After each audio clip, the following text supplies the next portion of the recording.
bashi sunanki yan mata karki mai yanga mai wulakanci karshen sa ba zai mai kyau ba.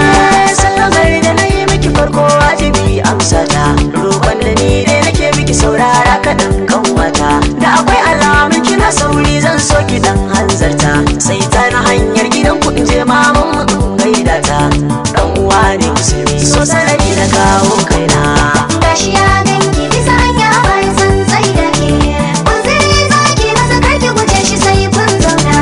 Tambaya sanadin soyayya wasu sun sha tafi, so majanyar rai a riko na sakar da kai mai wofi. Gaskiya da amana kullum kudu bar tsofaffi, wanda ya kirkewa shirin za ya ja ya burafi. Jarrabawa zane ma ala saba ka kwafsa ba, babu kankanta in dai magana ta soyayya ce. Ba shi hannun ki bi a sanna batu kuɗin tattauna. Firgita na a tun haduwar farko su farki na kalla, da akwai alamun birni tare da ke kamar yar dala.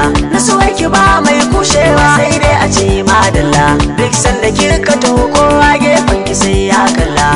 Sama ya fi lulluɓe fuskar kar a yi mun barna.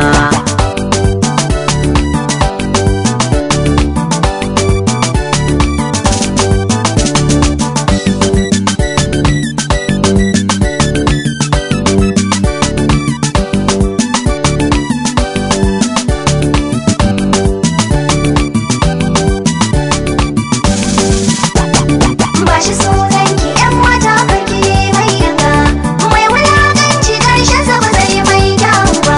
Bani hannunka in kai ka gida gurin ummana, zana je ko zana sanar mata umma ga zaɓina. Idan kama da ita yayanta dukan mu ne ta ku kauna, da kanka za ka gani lallaba na ake kamar wata waina.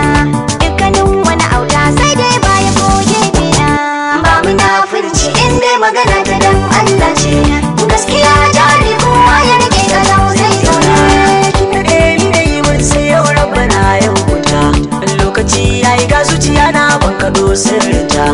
Ita fara da sanyin safa ke zuwa kamata, idan kana da rabon gwal ko bola kana iya tsinta. Ga bikin gani rana saka san kina damuna.